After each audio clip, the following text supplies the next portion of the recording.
Good afternoon. Today is November 9th, and we are here at UNO School. The topic of today is about automation. Automation is part of a more generic topic.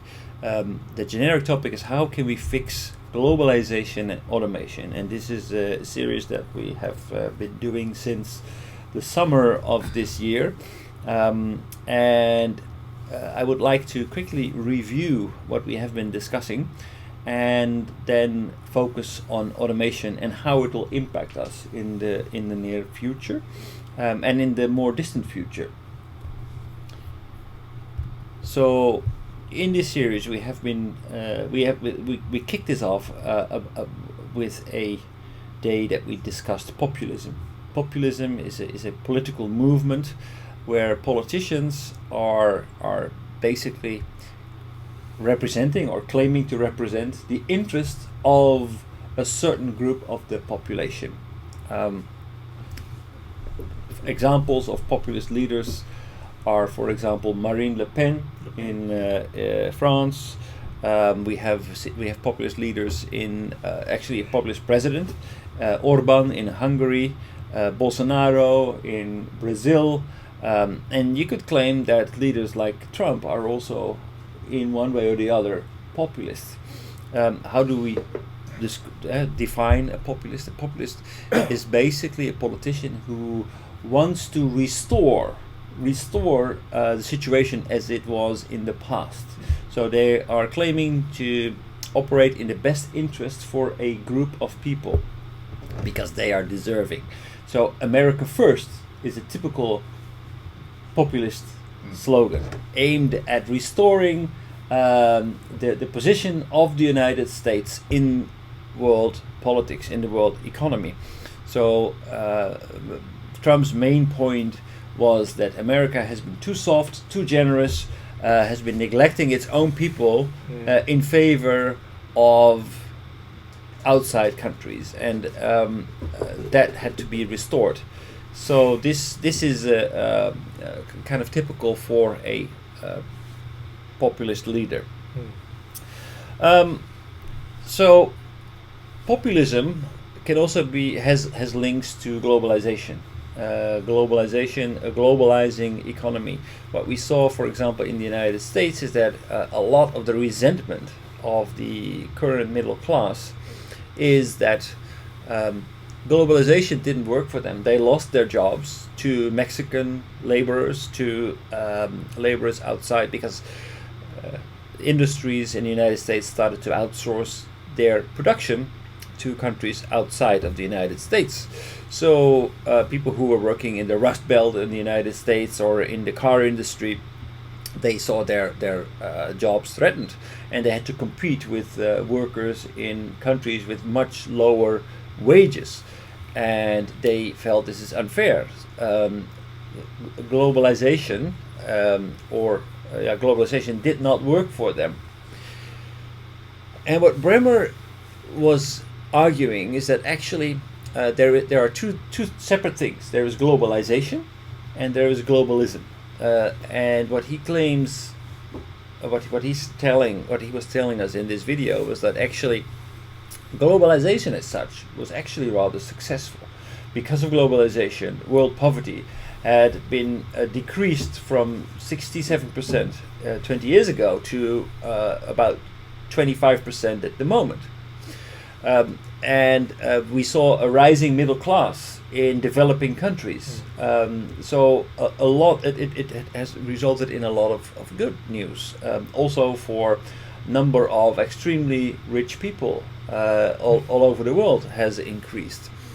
And even the people in the lowest echelons, they have seen their wages increase. But what happened to the middle class? Actually, the middle class, they haven't seen their wages increase over the past 10, 15, even 20 years.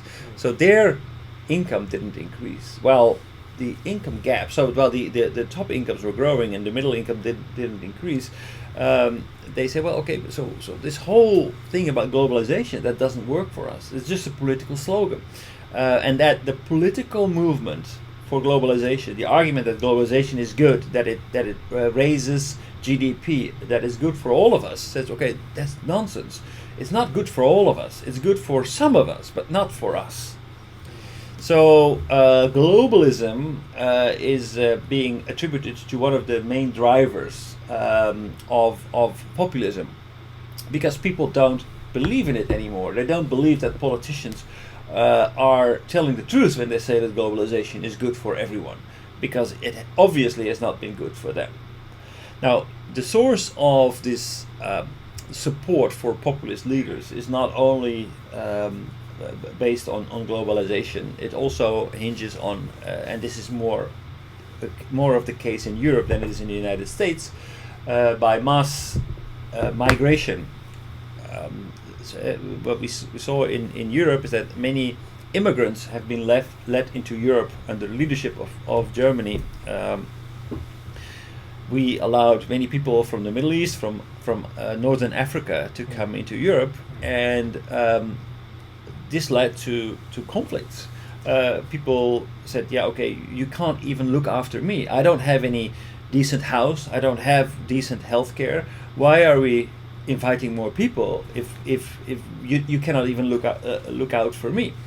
So that has been a sentiment that has been amplified by these globalist leaders, by these populist leaders. And that is actually a problem, because if we look at the effects of populism and populist leaders, is that what we currently are seeing is that there are a lot more frictions in the world, not only on economic grounds. America First has led to all kinds of restrictive trade policies, income of import duties being raised, migrant workers are being put outside via a wall or via other sentiments. There is more racism. There are more conflicts between us versus them, and this is not good for peace and stability in the world.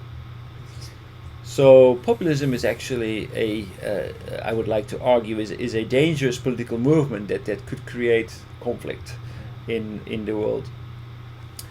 So that was the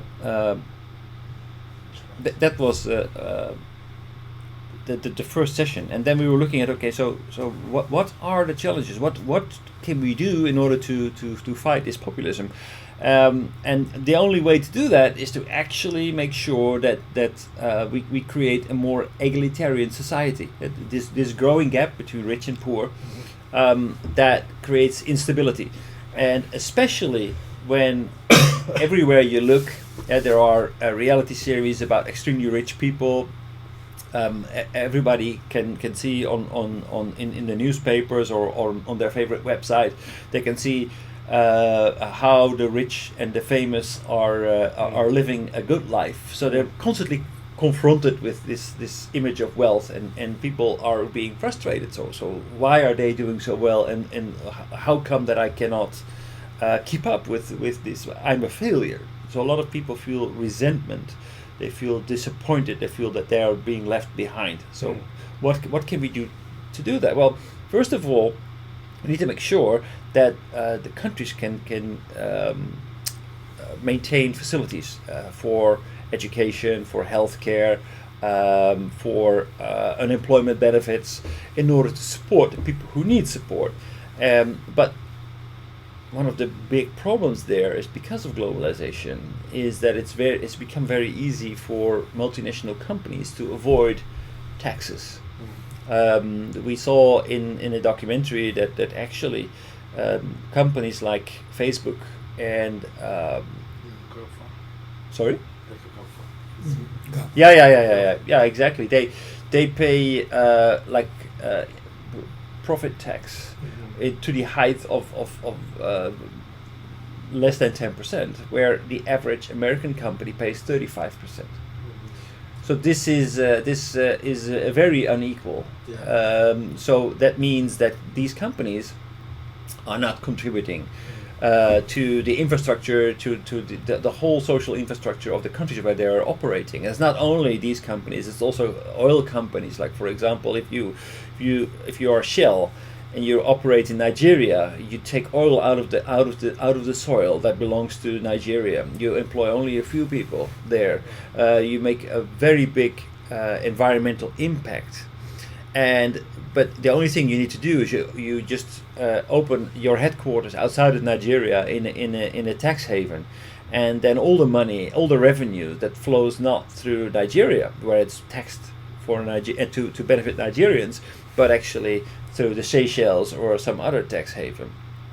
And this is a huge problem, because actually it's not only the Seychelles who are doing this. Now every country is creating tax facilities in order to make sure that they attract companies to come and open their headquarters in their countries, which is a race to the bottom. Less and less taxes are being leveraged. Global companies, they can actually open up shop wherever they want. It's just like going to a hyper mall where you can just pick the best country with the lowest tax facility, and once your advantage runs out, you just go to another tax company. It's in this documentary, it was shown that for example Amsterdam, which is also a tax haven, especially for intellectual property rights, they are just paper companies. Nobody actually works there. It's just a bank account where money that is being made, for example in Germany, is brought directly to Amsterdam, where it only briefly touches, in a fraction of a second, it touches the bank account in Amsterdam, and then immediately is forwarded to a tax haven somewhere in the Caribbean. So there's no activity there. It's just a very small percentage of tax that's being leveraged that comes to the Netherlands, and they don't have to do anything for it. So a lot of countries would like that, want that. They want to have the additional employment, but it's not sustainable. It is research has shown that actually companies are really only there for the duration of the tax benefit, and once it runs out, they go somewhere else. So it doesn't really give the objectives, reach the objective of actually attracting more industry. They're just passing by. So we need to think about how we're going to raise enough taxes to actually support our societies. Then another problem that we have, another challenge that we have, is that at the moment money is very, very, very cheap. Countries have been overspending. They have been investing a lot of money, like Japan, for example. There's a huge government deficit in Japan, the largest in the world, percentage-wise. But other countries also, they have been overspending, and what we saw, especially the EU, has a problem because of the European Union. There's not an immediate penalty for overspending, because the European currency is a basket currency. Basically, it is a basket currency means it's a currency that's been carried by multiple economies. Ideally speaking, the EU would be one country with one government and one currency. That would be normal. But basically, we have one currency, but we have multiple economies. That means that if I, for example, I'm from the Netherlands, if my government decides to spend more money than they have, then actually what would happen is that inflation would raise, and that would be bad for our economy.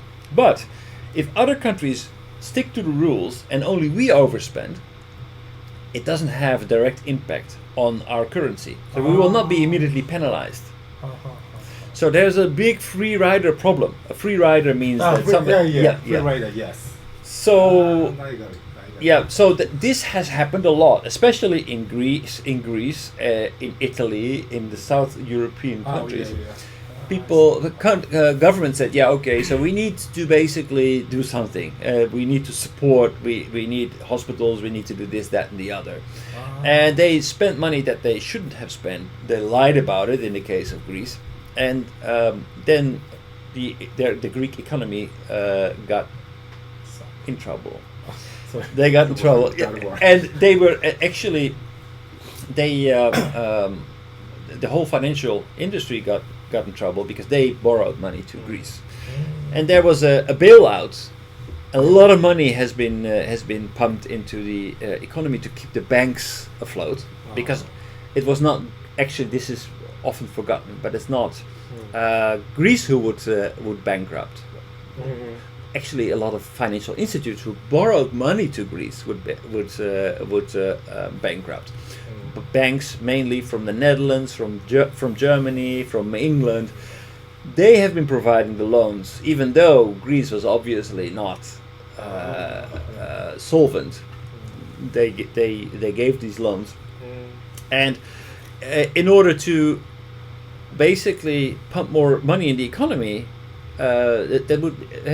they had to print more money, and in order to make that sustainable, they lowered the interest rates. So the interest rates at the moment are almost zero.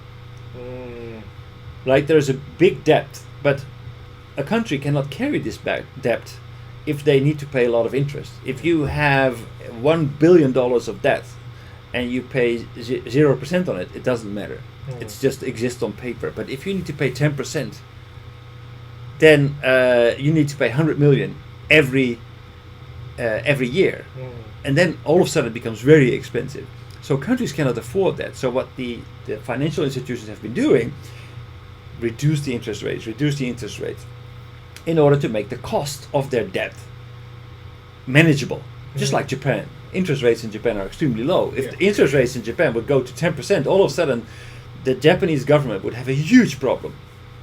But at the moment, it's still okay. It's still manageable.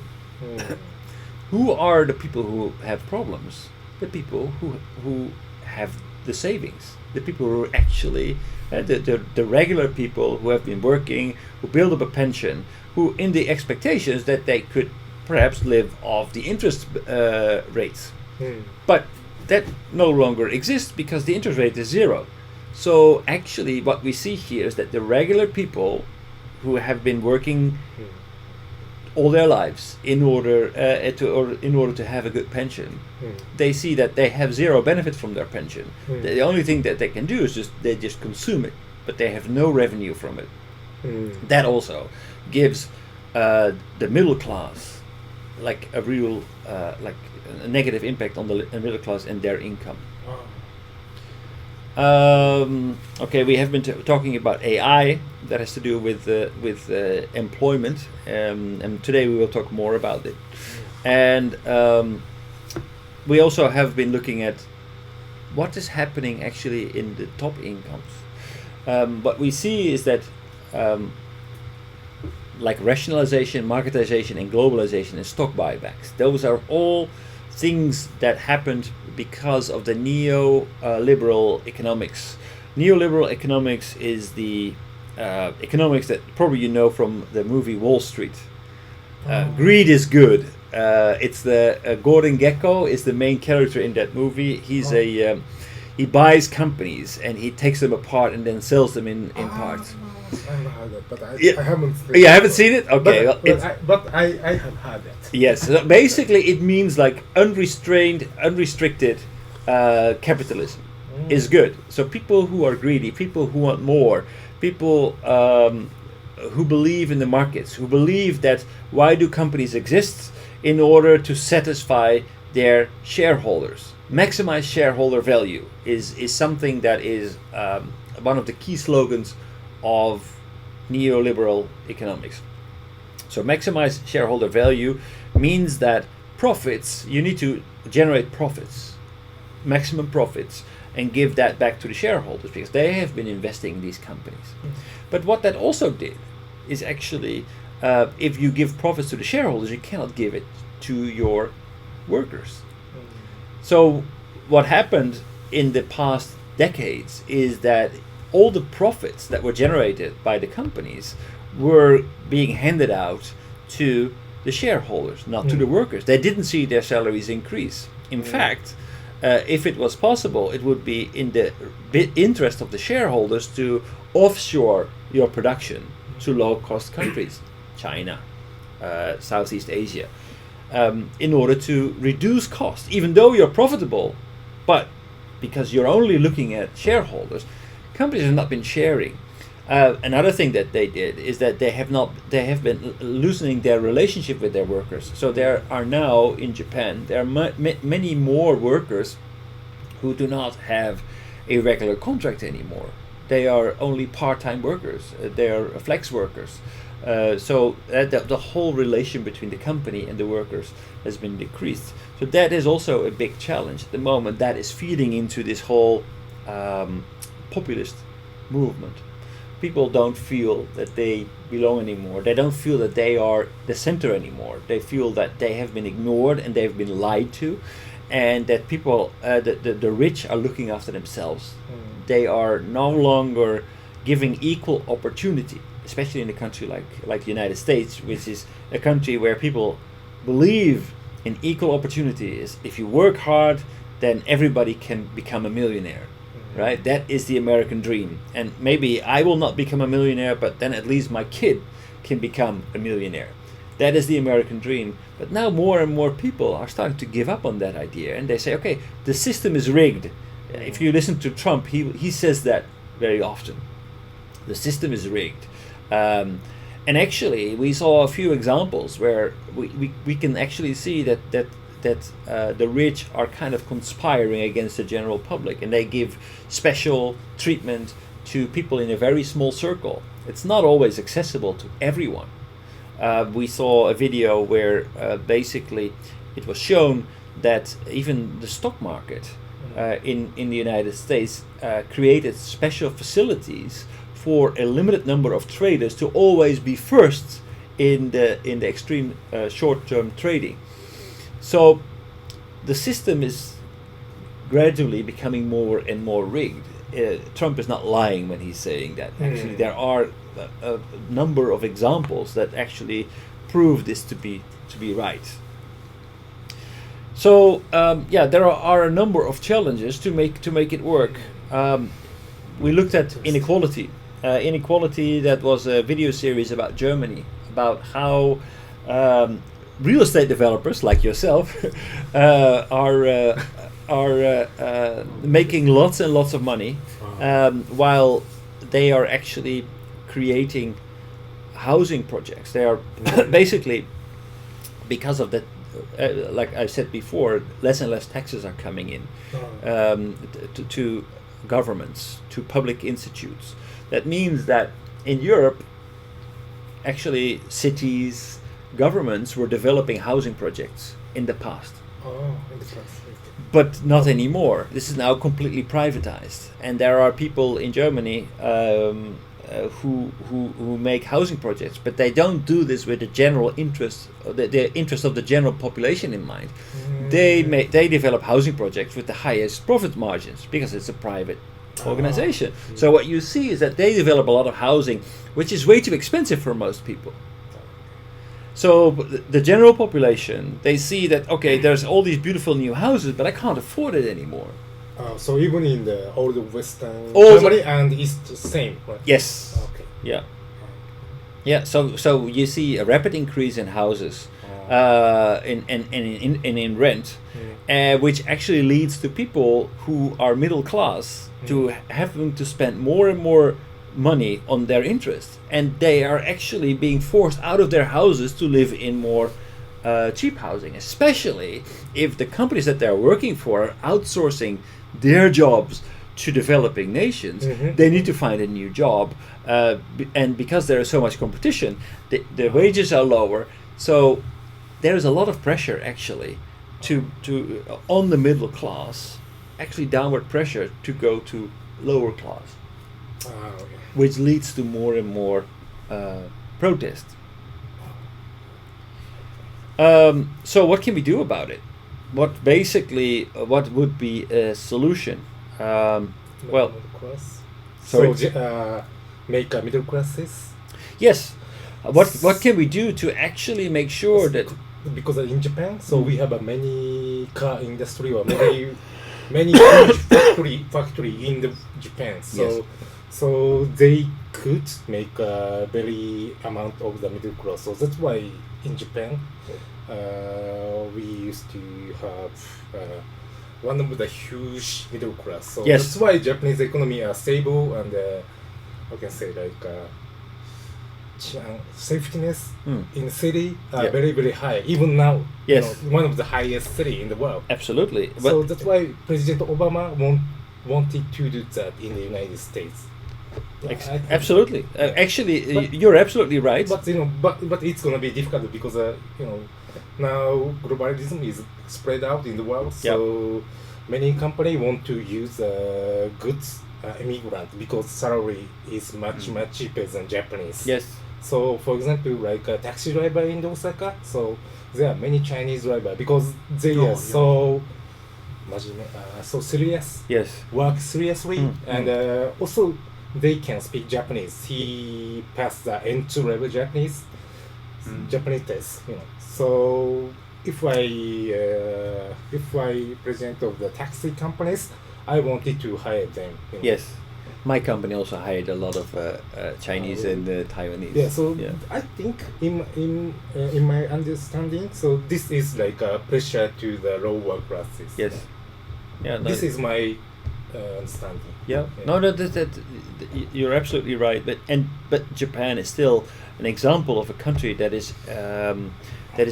doesn't have a big gap between the highest income group and the lowest income group. It has been changing because of lifetime employment, which was part of the Japanese corporate culture. That has been generally eroded. We see that there are more and more temporary staff is being used. We see that Japan is the biggest foreign direct the biggest foreign direct investment. Has the largest foreign direct investment in the world, much more than the United States. They are investing much more than the United States to set up operation for business process outsourcing. So Japan is really actually, but not only business process outsourcing, of course, also to set up, to enlarge the market where they are operating. But a lot of it is also for business process outsourcing. So Japan is also gradually changing, but Japan has worldwide, from all the OECD countries, the wealthy nations, they have the smallest gap between rich and poor, even smaller than Sweden. That is basically because also the top incomes have shown restraint. It's not appreciated if you make too much money. I think one of the reasons why Carlos Ghosn got so much negative pressure was because he was taking too much money, which is something that outside of Japan would be atarimai, because he actually made that much money for the company. He made whole Nissan turn around because of his management. Under his management, Nissan turned around from a almost dead to one of the most successful car companies in the world. So he made a lot of impact. He made a lot of money for Nissan. So he was maybe taking a lot of money out, but he deserved it. That would be the opinion of Westerners. But in Japan, there was a lot of negativity around it because he was just too greedy. He was too he was not modest anymore, and modesty is very much appreciated in Japan. The second largest, the second smallest gap is Sweden. So I'm sorry? Sweden. Okay. So Japan has a smaller gap than Sweden. Sweden has a slightly bigger gap, but actually the income, the difference in income between the top incomes and the lowest incomes is much higher than Japan. Really? But the taxes are much more progressive. So there is much more. Basically, the state takes much more back from the top incomes than in Japan. But if we look at Sweden, if we look at Japan, then these countries are much more stable than, for example, the United States. There are a lot of things that we can look at, like these income disparities. And last Monday we looked at this income disparity, like the gap between the rich and the poor. When it becomes bigger, a lot of problems start to occur. It's not the absolute income per head, but it's the relative income within the country that creates problems. And it has to do with the percentage of people in prison, with the achievements in school, with health indices, with crime indices. You can see it everywhere. So relative income, the smaller it becomes, the more stable the country, the more prosperous it becomes. So this is really something that needs to be addressed. And so there are a number of solutions. One would be job guarantee, training, universal basic income. I don't know whether you heard about this. It's basically giving people one of the proponents of this is Yang, a politician who's currently running for presidency in the United States through the Democratic Party. He wants to become the president of the United States. He is Michael Yang, and he's a proponent to give every person, every adult in the United States, every month $1,000. It's impossible. Well, in the United States. In the United States, and actually, it sounds ridiculous, but Even in Japanese, it's ridiculous. No, actually, in Alaska, it's not they got impossible. $2,000 every month. Oh, really? Everyone. Yep. Okay. So it's not impossible. It's going to be very expensive, of course, but actually by doing that, they because if you give $1,000 to somebody who doesn't, the poorest people, that makes a very big difference. That money, that is not just money that is going to go to a savings account. If you give people to the highest income, they can't spend. You can't. Oh, yeah. Like I mean, you're not going to spend $1,000 on ice cream, right? So there's just so much ice cream you can eat. After that, you just have enough. But people who don't have anything, they will spend that income. So actually, giving that money will actually give an enormous boost to the economy, which will raise taxes. It's reasonable. Plus, the general idea. Okay, what are we? Who? I mean, who will? What will change in the economy? So if you make, let's say, $1,500 a month, which is barely enough to pay the rent and to pay for food, but you can't do much more than that. But if you give people $1,000 more, would they stop working? Probably not. They would still keep working. But maybe if their parent becomes old, or they get children, they want to work part-time. They want to work, like, instead of 40 hours a week, they only want to work 3 days a week, like 24 hours a week. That means that their income will reduce, but because of the $1,000, they can do that. And then the question is that does that make people lazy? No, it doesn't, because what it does is that it will instead people will start to care and look after their parents, and they look after their children. In our economy, we don't quantify that. It's not measurable, but it doesn't mean that it's not valuable. That's right. So this universal basic income will allow us to do things that are useful, valuable, but not necessarily included in the way that we measure our economy. But how are they going to get Enough money. Resources from? The AI tax and the robot tax and the Not sufficient. it's probably not sufficient, but the increase in tax revenue for example, France started to raise. Well, they leverage. How to say in Japanese? They it's a VAT tax on Google searches, and Oh, really? because that represents value. Every time Google presents a page and an advertisement is displayed, they make money. So in France, they say, okay, everybody in France who makes a Google search basically generates value for Google. Google doesn't pay anything over that. So we're going to tax that. Interesting. Yeah. Because basically these global companies, they don't pay anything in VAT, in value-added tax, in the countries where they're operating. But that's not fair, because they're actually generating revenue.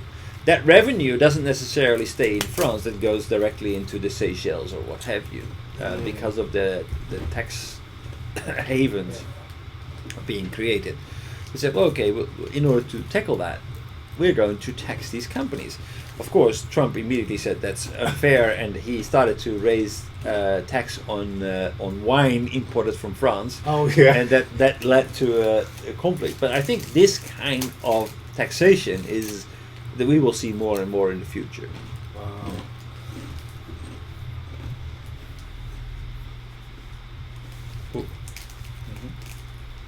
Okay, so universal basic income is a very controversial, but I think very interesting idea, which allows people to that they don't fall under the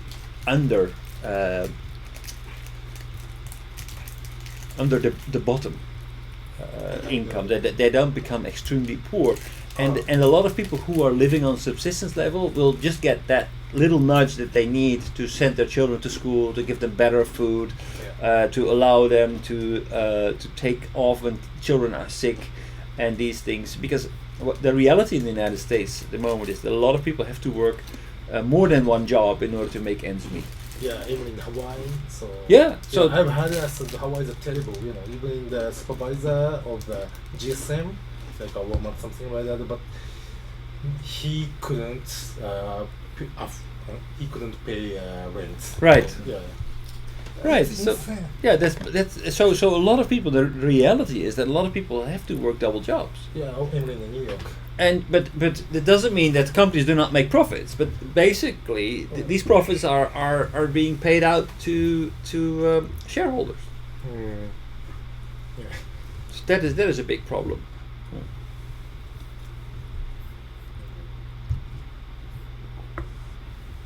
Okay, but that was Yang.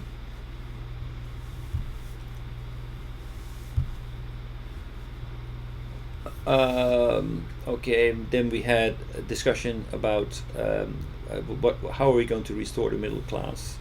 There was a discussion in Davos where we looked at the head. What's her name? Lagarde. Ono-san, 寒い。Il fait chaud. Ah non, il fait.すごい難しい。今勉強。Je étudie français maintenant.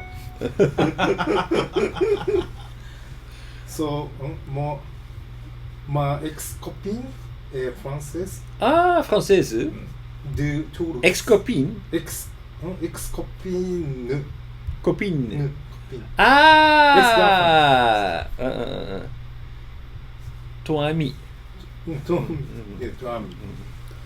Oui.